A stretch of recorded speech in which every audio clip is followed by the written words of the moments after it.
3. Hey and C. All right. We don't have to do it at the same time. Okay. Hey and C. Hey and C to you. Remember that? That's what we did our very first time. That's right. On the teaser. Teaser. Yeah, I know. Yeah, that wasn't bad. Okay, so I can embrace change. Can you embrace the change? Or yeah. We're not really changing. We're going back, but it's a change anyway. I like change. Change has always worked out for me. It's done pretty good for me the past 6 years. Always good. Yes. All right. Well, maybe not always. Occasionally, change is not as. It's more challenging in its growthfulness. I know. I said that, and then I thought about the election, and I was like, nope. It's hard to really look at that as good. Except, hey, look, it's really energized a bunch of people to go out and do stuff. Yeah. Yeah. It's a positive way to look at it. I try.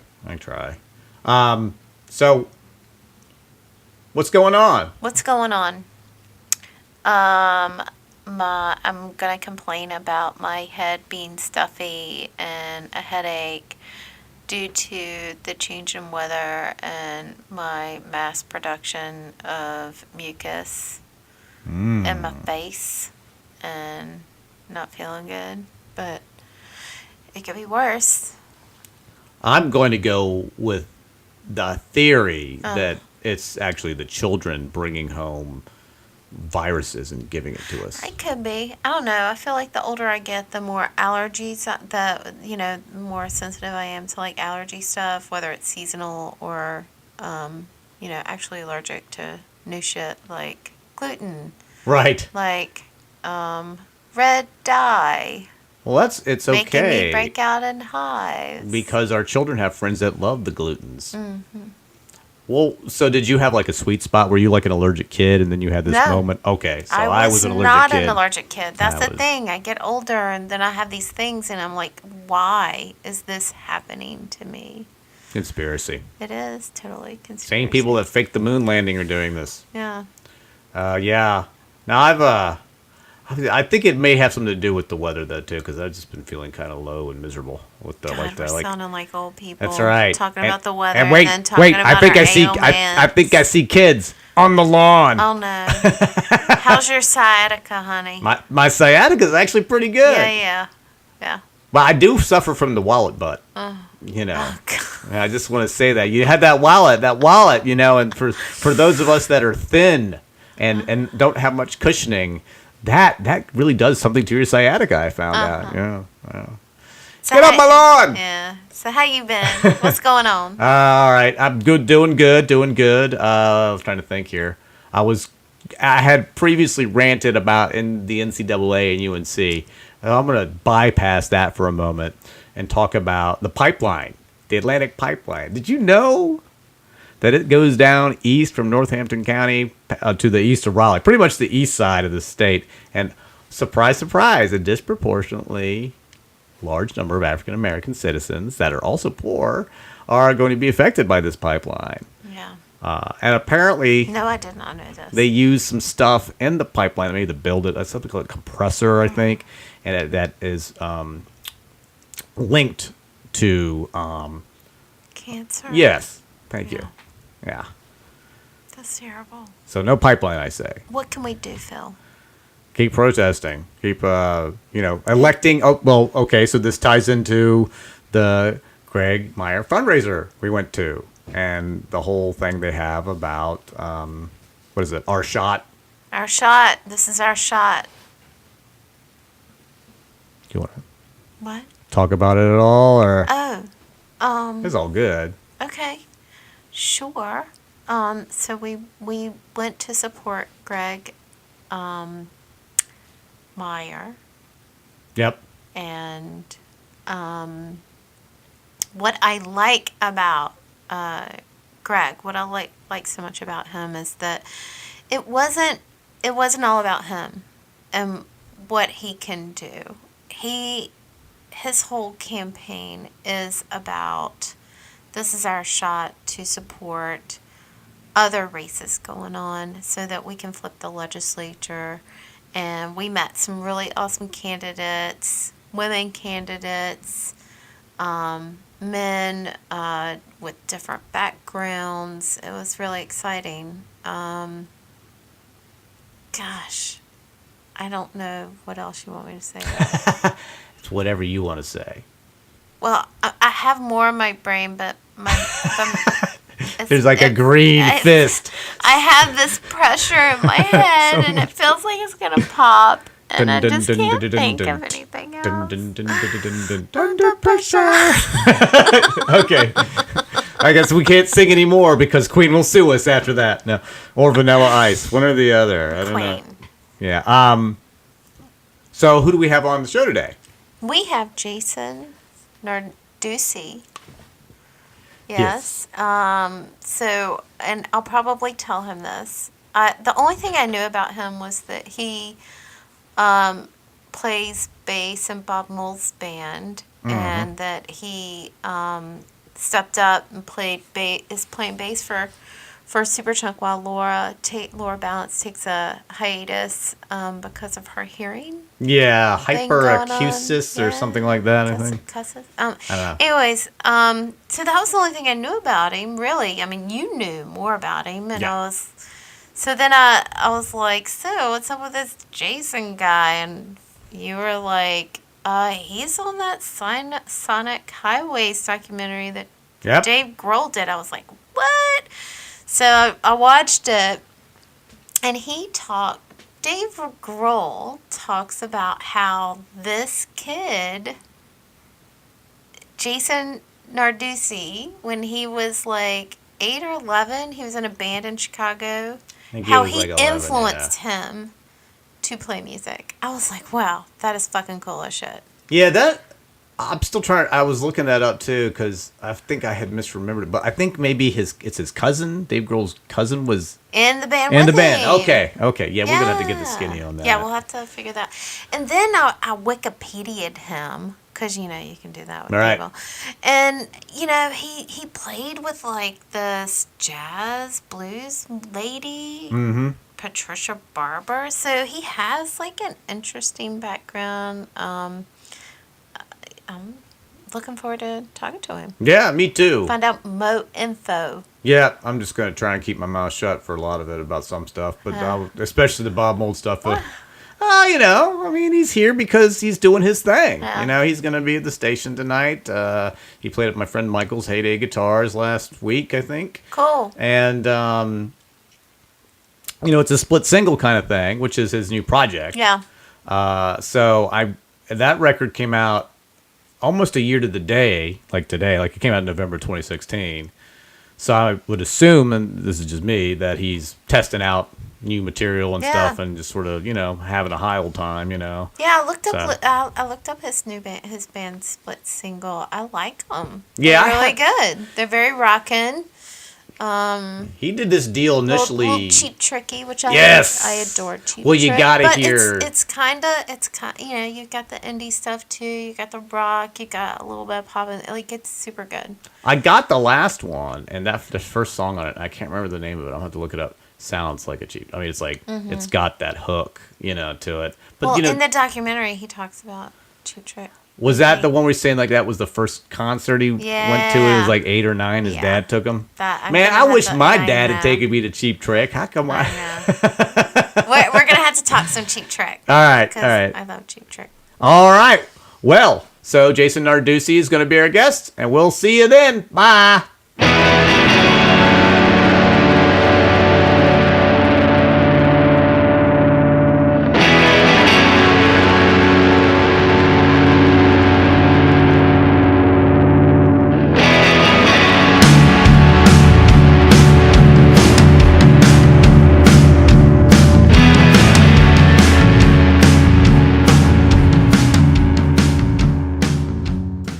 And we're here with Jason Narducy. We got that right, didn't we? Yes, I am here. Yeah, you are here. Yeah. And every sense and way, in the first, the second, and third dimensions. Yeah. Yeah, I just drove from Charleston, so. That's like an out-of-body experience driving that much. 6 shows. I'm feeling it for sure. Those are 6 shows since you left Chicago? Yeah. Yeah, I'm playing every night. How much longer do you have? 5 more. Wow. Not too bad, right? Okay.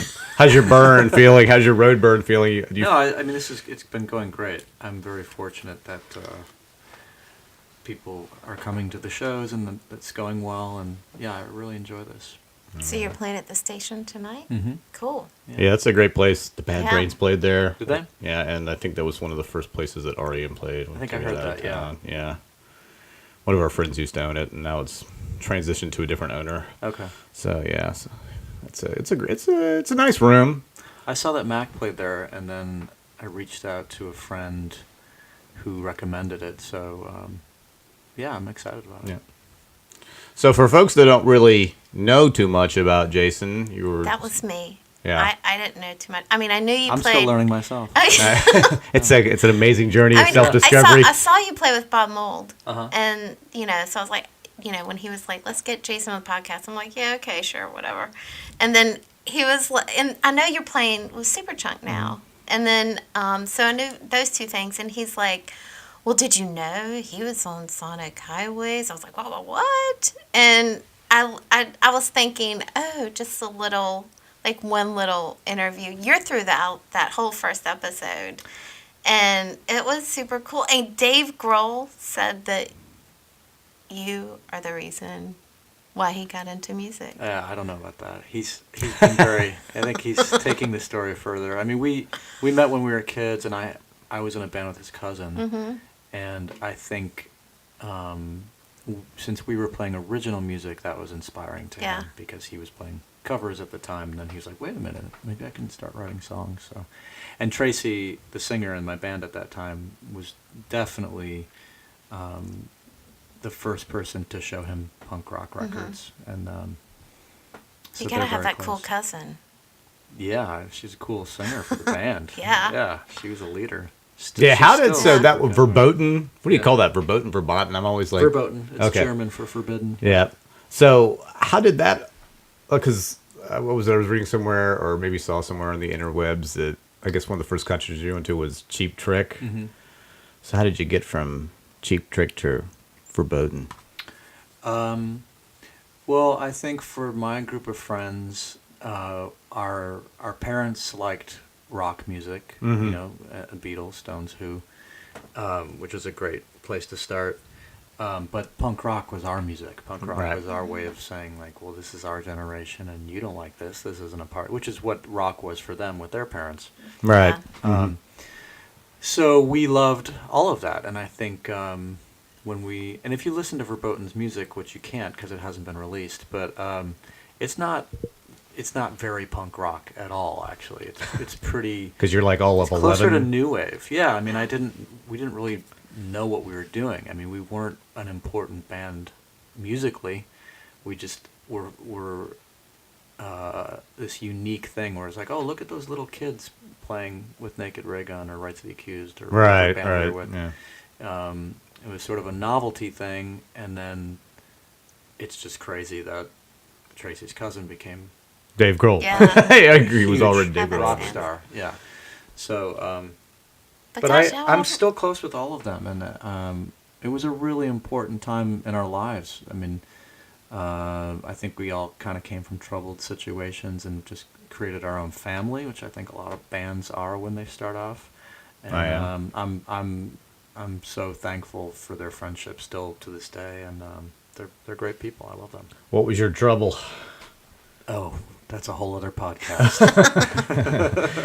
We're gonna need to set a block of time up Just for that one. divorced, okay. resentful. Yeah, nothing horrible, but I was an only child, so it was a lot of weight on me. I know the only And, child thing. Yeah, so I got my first guitar when I was 9, and by 10 I had the band. Wow. And I was on a very clear mission. Oh yeah. Yeah. You're like I'm gonna. That's wild, though. Y'all were playing shows when you were like 11. Yeah. That's insane. Yeah, it is. How did you manage to swing that? Because I would just think of my parents. My parents were like when I started playing bass, maybe when I was about 15. They're like, we offered you guitar lessons when you were younger, and you didn't want to do it. I was like, I'm trying to do my own thing here, man. Yeah. But I can imagine my parents trying to say, you have a band, and you're 11, and you want to go play in Chicago. Yeah, it's not gonna happen. How'd that, It was how'd that happen? It was sort of both. I mean, they were supportive. When we played at Cubby Bear, which is the footage that you see in Sonic Highways, and maybe I tell this story in that, but my dad drove me down there. So, Okay. and he's actually filming. So if he hadn't videotaped that, I'm very thankful for that. But there was other trouble. There was other things that weren't going well, and yeah. I mean, my mom and my stepdad got me that guitar, so that's huge. It's not like I was fighting against them on everything, but yeah. So that it's a fun story. It's kind of cool that that happened. Yeah. How long did that go on? We broke up when I was 12. Oh man. So was the reunion tour at 15? Like, this is it, man. We have not played together since. Oh, so what did you do? I played in a number of bands with the drummer. Oh, okay. When in my 20s, Zach, incredibly talented musician. But and I'm really close with Chris. Close with all of them, but Chris has 2 kids that are around the age of my youngest 2 kids. So we do a lot of hanging out and let the kids play and get pizza and just hang out. And they live 4 or 5 blocks away. So. Now, do you live in Chicago now? Evanston. Evanston. Is the first north suburb. Oh, okay. Yeah, Okay. on the lake. Oh, so you get the lake effect. Mm-hmm. I've heard about the lake effect. Yes. Yes. Is it cold? Is it really cold? Yeah, you get more snow. Actually, they might get more snow on the other side of Lake Michigan in the state of Michigan, but yeah, it does affect the closer you are. Yeah, I think it's colder west of Chicago, but maybe they don't get as much snow. Could be how it is. Either way, it's just cold. So you're not really like, oh man, thank God I don't live in Michigan, because otherwise I'd feel cold. Right. Yeah. Well, then you go to Minneapolis and you're like, that's cold. Yeah. Yeah. That's a lot of snow. Now, did you have the same deal that I think a lot of the joke about Minneapolis weather is so good was because no one went outside for like 8 months out of the year, It's like so they all Seattle. practiced. Yeah, it's so gloomy that's like dark, brooding music comes out of both cities. That's when you start a band. Right. You hang out Yeah. inside. Yeah. So did you decide after 12, I guess you just sort of messed around in bands in high school and everything, or were you just I kinda stopped like, playing for a few years and played basketball and just was a kid. I think I just got away from it. And then in high school, I started playing again. And by the time I got to college in Baltimore, I really started to play a lot. Baltimore is known for those row houses, and that's how the bars were too Yeah. in Fells Point. So there'd be no room for a band. So I would play solo. I would play with another acoustic guitarist and a bassist. It was just sort of like mini bands, and they'd hire you to play for 4 hours a night. Some weeks we'd play 4 or 5 nights a week, and that was an important time for me to learn how to play, and sort of not be concerned about the audience. Yeah. Which is a healthy thing because you start to think about just playing for yourself and not being worried about what the crowd thinks. And we were doing some original music, but we did a lot of covers.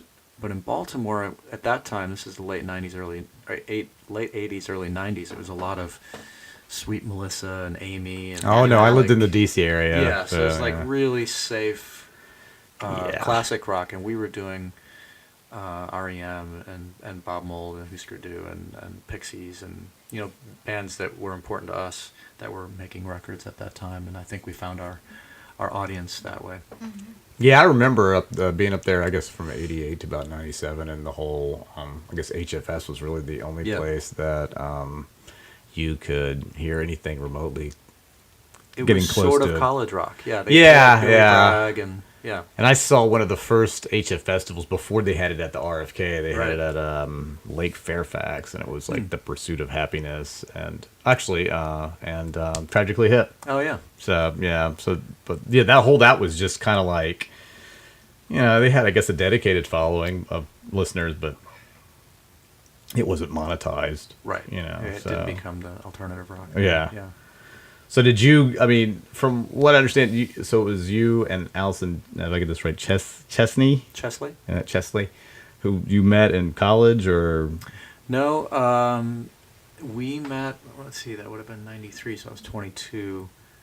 We worked at the same coffee house, oh, okay, and I was doing acoustic shows, and she said she was studying cello at Northwestern, and I just asked her if she wanted to play some shows, and we sort of got attention pretty quickly because I remember we got asked to open up for Ricky Lee Jones at the Vic Theater, which is a Chicago, 1,400 capacity. Wow.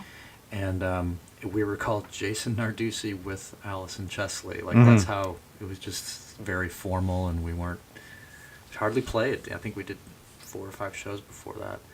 And Ricky Lee Jones was having trouble during sound check, and the production manager brought me into his office, and he's like, "Are you okay with you and Allison playing all the way to the side, basically sort of off the stage, but with a monitor and a mic stand?" I was like, "That's fine. I'm easy." 20 minutes goes on, and there's more trouble with Ricky, and the production manager calls me into his office, and he's like, "Ricky wants to know if you'll play without the cellist." And I said, "Nope." And the Wow. production manager was like, "Thank God you said that. I'm so tired of dealing with this woman." Oh my God. Man. And 20 minutes before Doris, she canceled the show. Wow. But that was an important moment where it was like, "No, I brought Allison. I'm playing with Allison tonight." Yeah, it's Yeah. important Yeah. to stand your ground, even if you don't necessarily get like the big gig or whatever, because otherwise, everybody starts distrusting each other. And Well, and from then on, it was fun. called Jason and Allison, and we were definitely a duo from then on. So then that became Verbow. Yeah. Now, I mean, how did you manage to? I mean, I guess you were in some part lucky to benefit from the sort of spotlight that was being placed upon, less traditional radio music, courtesy of, like, say, Nirvana and stuff like that. How did that end up happening? Bob Mould produced our next record. Now did he get brought into that whole industry mix, or did he just do it and then people were like, "Hey, Bob Mould produced that record"? We made the record without any Okay. industry involvement. Bob paid for the whole thing. Oh. He got us down to Austin, Texas. We made the record in 10 days. And then he made cassettes and the J cards with his lawyer's number and his number on it and sent it to record labels. And they shielded us from the initial, response thing. And then I started to meet with A&R people, and it escalated. Wow. In every sense of the word, I guess. Yeah. How did it feel to That's be pretty in that awesome. for that moment? Because I know, like, I would be thinking, wow, first of all, Bob Mould is producing my record, but then secondly, now I'm actually sitting down with, genuine record labels. I mean, how did that feel at that moment? That must have been an intense amount of pressure. It was great. I mean, the peak for me was working with Bob, because Right. he was one of the most important musicians in my life. Mhm. And after that was sort of whatever. I mean, we Yeah. were very careful. There was an A&R person that I met with from RCA who was clearly just an atrocious person. And so after that dinner, I called my lawyer and I said, "He's off the list. Next." Right. And then there were some people. I remember someone from A&M was like, can we fly you to New York to play? And I was like, we have 4 shows in the next 2 months, so if you'd like to see us, we're here. All right. I mean, we weren't trying to be difficult, but it was just sort of like, we didn't want to, it felt like there were some games going on, and we didn't want to do that. And then fortunately, we did have 3 labels that were very interested, and we ended up going with Epic. And I feel very fortunate. I mean, you said lucky. I would use the word fortunate that we were in that moment at that time, because I doubt that'll happen again, where thanks to bands ahead of us, like Husker Du and Nirvana and rock bands that had built this thing, and the momentum, and people were buying that many records, bands had leverage for the first time. I mean, we had a record deal that was like, that's nice. It just Right. doesn't exist anymore. I mean, a lot of record deals are no advance money now. Yeah. Maybe a couple thousand. What's money? Yeah, it's just, and you can't blame the labels because people don't buy music. So it's totally different now. And but yeah, I mean, you asked if we were we were very excited. How'd you get that first connection to Bob? I was a fan, and I started going to his sound checks.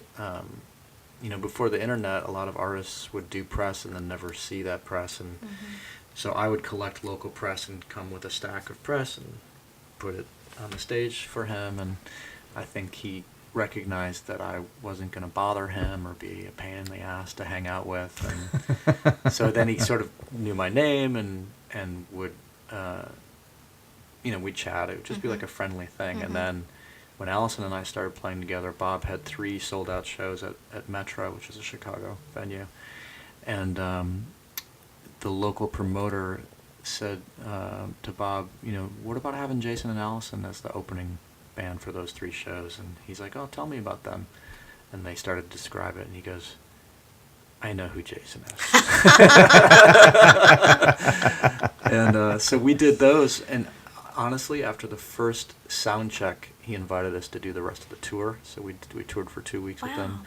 And then at the end of that tour, he left a message. He called me and said, I'd love to put my name in the hat of people to be considered to produce the next record. Wow. And I totally messed up. I was like, okay, cool, yeah, I'll talk to Allison and just talk to her, and I'll call you back. And I hung up, and I'm like, I don't need to talk to Allison. Yes, we just made this decision, man. I think I called him back right away, and I was just like, I'm so sorry I said that. When do you want to start? Yeah. So, yeah. So now, how did Verbow end up just ending? Was it just because of you guys got kind of burnt out and things weren't, progressing any further with the label, or? No, I mean, it was. I think I'm very proud of what we did, and I think we were very fortunate to get great tours. I mean, we were touring with Frank Black, we were touring with John Doe, we were touring with Morrissey, we played with Morphine, we played with. I mean, it was great. We didn't get traction, record sales, or radio, or all that stuff. And by the second record, it was clear that the label was done with us, even though we were still we went on an arena tour with Counting Crows and Live, and that was doing very well for us. And they still didn't care. So it was like, okay, Right. well, we just don't have, we don't have the support, and that honestly, there was never a moment where I felt cheated or disrespected. It's just. Everybody knows what the record industry is like. There's no surprises here. It wasn't like, what's going on? This never happens to bands. Being dishonest? Well, it wasn't dishonest. They just weren't into Yeah. it. And that's fine. What can you do? You have to like my music. They don't. Actually, they don't care about the music. They Right. They want the money. Yeah, they wanted to know whether they could sell it. And that's the business they are in. And that is the right approach to it. Right. I feel very fortunate. We had some momentum at home, so we were able to do some fun shows in Chicago even after the Epic stuff. And then I just changed gears and tried some other things. And really, that was when I got a call to do some shows with Liz Phair on bass. And that's when I was like, maybe I should think about being a band guy. And but it wasn't even a serious thought until Bob Mould. If we're going to talk about Jason Narducy's career, Bob Mould is going to come up a lot. He sent an email in 2005. He's like, do you want to be in my band, go tour Europe and America? And that's 12 years later. I'm still doing that. Wow. No, I'm good, man. Yeah. Again, let me talk to Allison, see if I can. Yeah. I'm sorry, man. I can't do that. So what was it like going from guitar to bass for you, anyway? When I was a kid and I was playing basketball, my dad was very kind to send me to Doug Collins' basketball camp, which he was the coach of the Chicago Bulls. And again, this is the late 80s. And so Michael Jordan came to the camp for about an hour. Wow. And Michael Jordan said something really important to me that stuck with me with music. It was that he said, when you walk into a gymnasium, don't just toss up a shot and jog over and pick up the rebound and then walk over and take another shot. He's like, you never do that in a game. You're practicing the wrong thing. He said, never stand there at the free throw line and shoot 100 free throws. You never do that in a game. Shoot 2 free throws, run 2 laps, shoot another free throw. That's what you do in a game. You're tired, you're exhausted, you're out of breath, you're shooting free throws.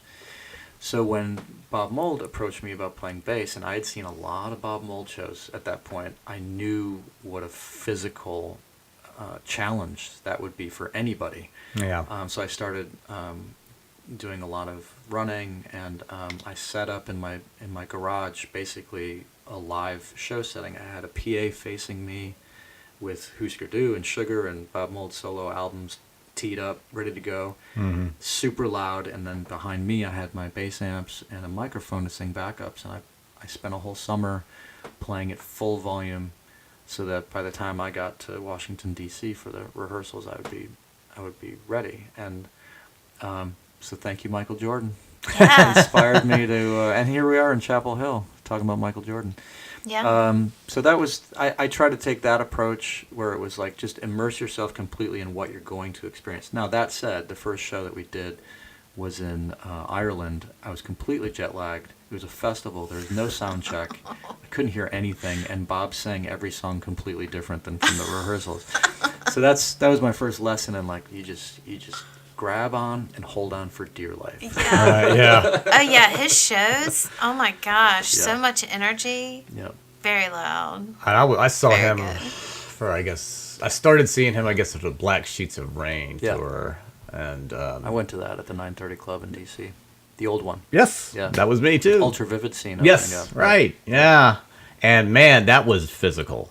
I mean, Extremely loud. I was sitting on his mic stand, and yeah, there's a song on that record called "One Good Reason." Yeah. where he hits the pedal and it splits it up, and it's delayed. You know, like one. It's mine. Sorry. okay. It's delayed back and forth, and I had to put my hands over my ears. Yeah. It was that loud.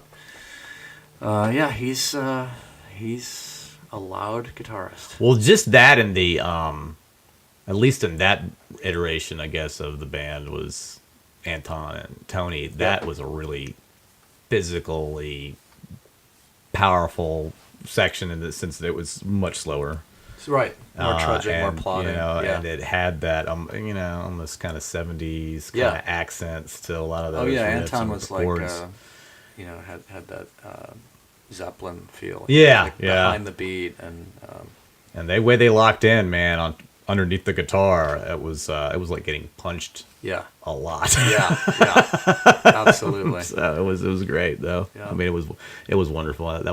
I always would love to hear like I was kind of disappointed that there was no 20 Black Sheets of Rain 25, but just based off of his memoir, I think it's not his favorite record. It's So- not. It's not. Yeah. It is one of mine. I know Black Sheets of Rain fans We did unite. we did a 7-show workbook tour.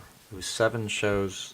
We did Letterman too, and on those shows we threw in Black Sheets songs. Oh, okay. So we did Stand Guard, Stop Your Crying. Was there another one? You just With the disappointed. band? I With the remember. band, I've done Hanging Tree. And we've sound checked. John Worster really likes Out of Your Life. We've sound checked Out of Your Life a number of times, but we never played it live. Yeah, you're right. I mean, I've heard him The say, lobby. Thank you for liking that record. I'm so glad it's one of your favorites. It's not one of mine." I like the Bob Mould videos. They're super funny. And it seems Well, like y'all have a couple like of them a are. lot of a couple of them are. Yeah. I mean, maybe I should say I like the funny ones. Yeah. I can only imagine that y'all have a good time together. We Y'all do. crack jokes I on think- each other. I think the thing for this band with John Worster is that the three of us are such different people, but we all love punk rock, and there's enough of a thread of similarities that we get along great. But if you look at just our lifestyles, the three of us could not be more different people. Oh yeah. And that's healthy, and I think that's one of the reasons why we've been able to do so much traveling, do so much work, do so much recording together. It's the yin yang balance. We gotta have it right, Phil. Well, you got to give yourself space. I think that's We're good Yeah. at that. Yeah. We give each other space. We never bring anybody backstage. We never, we do our best to not put each other in, difficult Uncomfortable Yeah, and situations, I think yeah. being older helps too, and just kind of, and it's really nice to have a very clear leader of the band. Yeah. I mean, Bob, his intuition is you just trust it because he makes great decisions, and John and I, it's John has said this before. It's like it's our John Lennon, that we're playing with, and I've been playing with him for 12 years. I've known him for 25 years. He still amazes me. He's a phenomenal talent and just a wonderful human being, and we really enjoy spending time with him. I remember touring in my 20s, and was playing at Bernie's Underground in Columbus, Ohio, and I got to a point. I just played Dayton. We played some other club that was closing down that night, and it was the last night, and they decided they get the loud band or something. And at some point after this was like just 3 days, of 4 or 5 people in their early 20s, and we were like, I was like, I had to take a walk, And I noticed as I've gotten older, I'm less shy about that. I think as you get older, being like in that kind of claustrophobic bubble that can be in a band where it's like a huge commitment. got to go. It's a I need huge a break. commitment. Yeah, I mean, it's difficult because I know people that are in bands that are successful and they're not very comfortable, but yeah, you pick and choose what you're willing to live with, and some of it can be really trying. And I'm very fortunate in that way. So tell me about the how the Split Single project came. Enough this Bob Mould stuff. I remember, I think it was maybe your Facebook page or something. You're like, shoot me an email, folks, and I'll send you like, was it the Split Single, I believe, the CD. That was an EP, yeah. Yeah. And I was, that sounds kind of interesting, and I got it, and I was like, this is great, Thank you. How'd that come about? I was playing, for about a year and a half, I played with a Seattle band called Telekinesis, and at the end of that, I had a friend reach out. I remember I was just coming home in December, and a friend reached out. He's like, I've got a show at the end of January in Chicago. Will you open the show for me? And I said, yeah, I'd love to do that. What do you want? You want me to play the band? You want me to, he's like, you can do whatever you want. And I remember that moment where I was like, you know what? I'm going to write 10 brand new songs. And if it crashes and burns, so be it. But I'm not going to play my old songs. And so I wrote 10 songs, and I called 2 friends to play bass and drums, and we did the show, and it felt great. And 3 of those songs ended up being on the first Split Single record. But I made some demos in a friend's basement, and I sent those to John Worster, and I was like, what do you think about tracking some of these with me? He's like, yeah, let's do it. So it just sort of took off from there. For me, I describe it as a solo project that has a band name, and whether it's a live show or recording setting, I'm basically reaching out to friends to see if they want to collaborate. And Cool.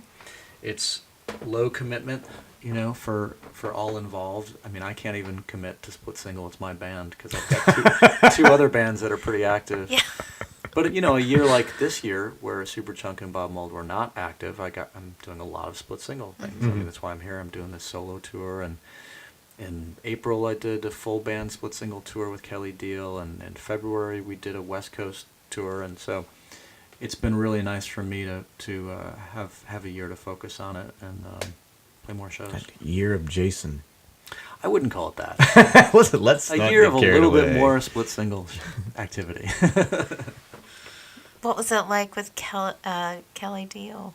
She's great. I'd I never met love her before. I love her. Have you heard that R-Ring record? Yes. It's great. Yes, And yeah. Laura King from here plays Right. drums. Yes. Yeah. That's how I found out about that, because Laura gave me a ride to the airport after a Superchunk show, because she sometimes helps out Superchunk with stage Laura's managing and amazing. stuff. Yeah, Laura she's is so great. one of our favorite folk. Yeah, Yeah. she's great. And she played me some of that stuff. I was like, what is this? She's like, this is the new Kelly Deal project. I was like, I love this. Yeah. She's like, we're going to do shows. We should try to do it. And a lot of bands say that and it never happens. And it actually happened, where we all kind of chimed in and helped get gigs and put together a 12-show tour. And they were a blast to be Very with. cool. Yeah. You have such a big connection here in North Carolina. Yeah.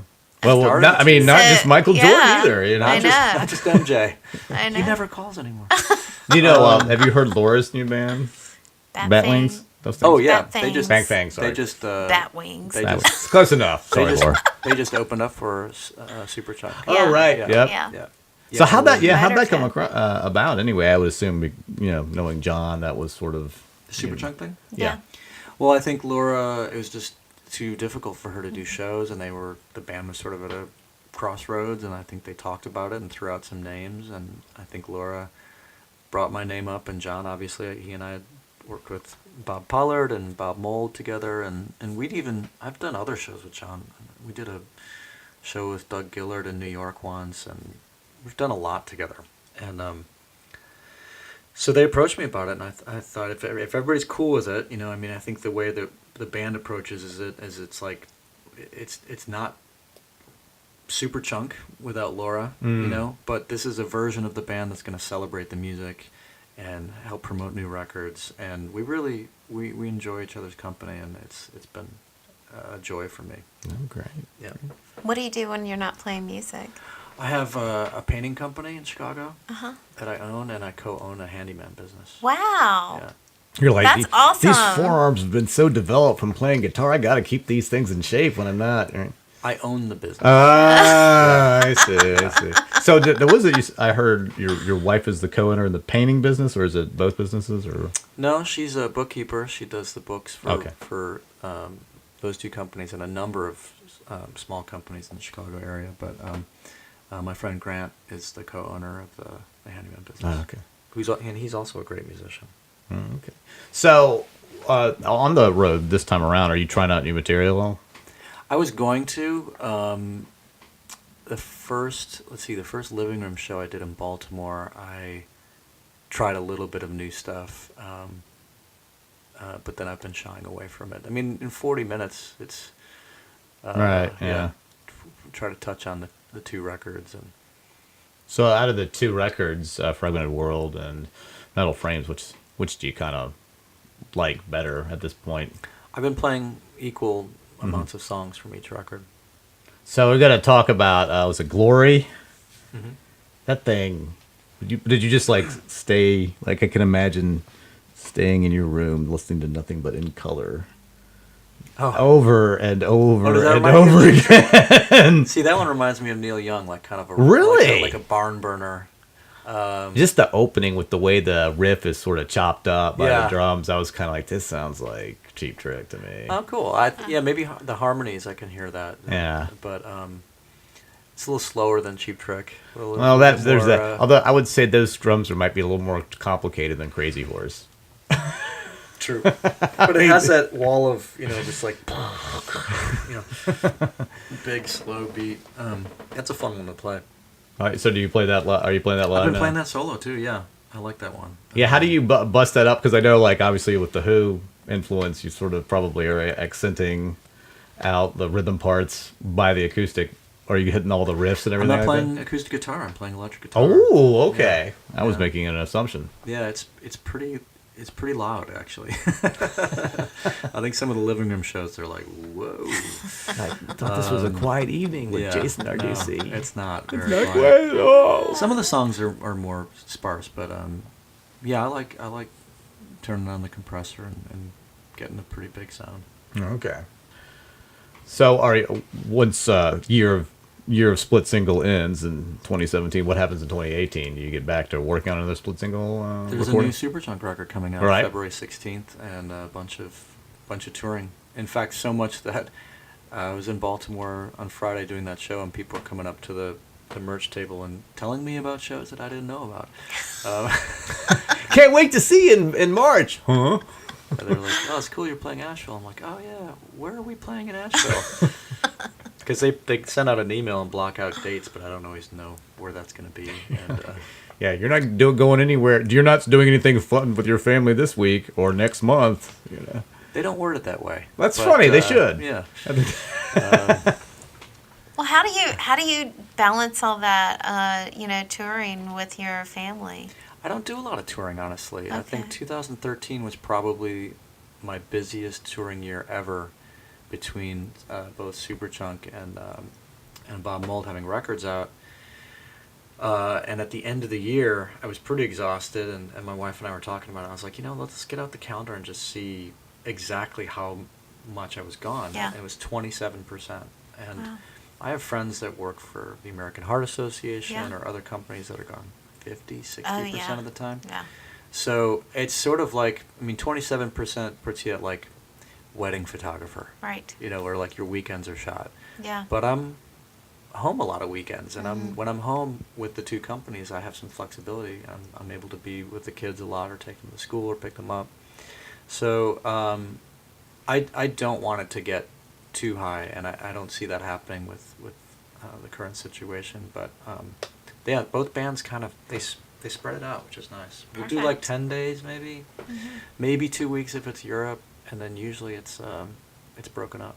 That sounds perfect then. I do like it. do like it. Yeah, that was always the thing. I think we had our second child where I was like, man, I don't know if I really want to. I mean, at that point, I didn't really want to go out much because, touring. Sleep deprived.